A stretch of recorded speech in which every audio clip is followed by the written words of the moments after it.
साथ ही सभी कर्मचारी, वो चाहे रेगुलर हो या कॉन्ट्रैक्ट पर हो या किसी भी मोड के अंदर हो, यदि वो भेदभाव नहीं समझते हैं, आपस में एक दूसरे का सहयोग करके उसमें कार्य करते हैं, तो निश्चित है पिछले 1 साल की गतिविधियां यदि हम देखेंगे, विश्लेषण करेंगे, तो पिछले साल हम कहाँ थे और इस साल हम कहाँ पर हैं। निश्चित रूप से बहुत सुधार हमने अपने आप में पिछले साल की उसमें जब देखा, हमने संकल्प लिया था कि पिछले अगले साल हम इस प्रकार का सुधार चौधरी बंसीलाल विश्वविद्यालय परिवार के लिए, उनके बच्चों के लिए, क्योंकि कोई भी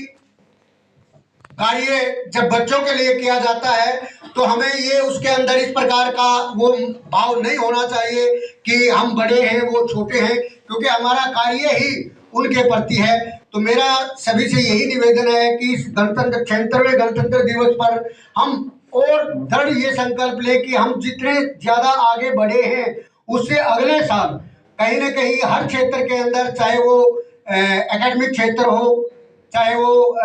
स्पोर्ट्स का क्षेत्र हो, चाहे वो कल्चरल एक्टिविटी का क्षेत्र हो या बच्चों का किसी प्रकार का सर्वांगीण विकास हो, मेरा ये मानना है कि आप जहां विराजमान हैं आपका व्यवहार अच्छा होगा। यदि नहीं है तो भी इस वर्ष ये संकल्प ले कि हम बच्चों के साथ बड़े ही स्वास्थ्यपूर्ण वातावरण के साथ उनको यहाँ इस प्रकार का माहौल देंगे कि उनको ये लगे कि जहाँ कहीं यदि शिक्षा ग्रहण हमने करनी है तो हम चौधरी बंसीलाल विश्वविद्यालय में जाएं, ऐसा उनको प्रतीत होगा। तो निश्चित है हमारी एक बड़ी अच्छी साथ, और ये जो राष्ट्रीय पर्व मनाने का जो हमारा उद्देश्य है वो सक्सेस होगा। तो मेरा सभी साथियों से यही निवेदन है कि एक ऐसा संकल्प अंदर ही अंदर ले कि मुझे जहां भी जो भी कार्य सौंपा गया है, नहीं भी सौंपा गया है और मुझे कुछ लगता है कि मैं कुछ कर सकता हूं, मुझ में कुछ करने की हिम्मत है, तो उस कार्य को कीजिए और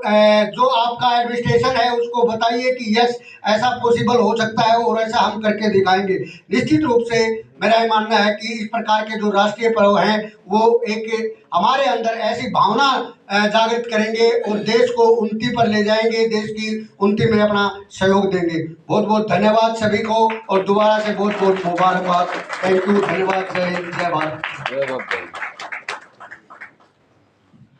बहुत बहुत धन्यवाद आदरणीय प्रोफेसर सुरेश मलिक जी। निसंदेह आपने सही कहा कि उपलब्धियों को संकल्पों के माध्यम से ही प्राप्त किया जा सकता है। मन में अगर पहले संकल्प होगा तो ही हम अपनी उपलब्धियों तक पहुंचेंगे। हमारे विश्वविद्यालय के सांस्कृतिक दल में स्वाति एक ऐसा नाम है, ये एक ऐसी गुड़िया है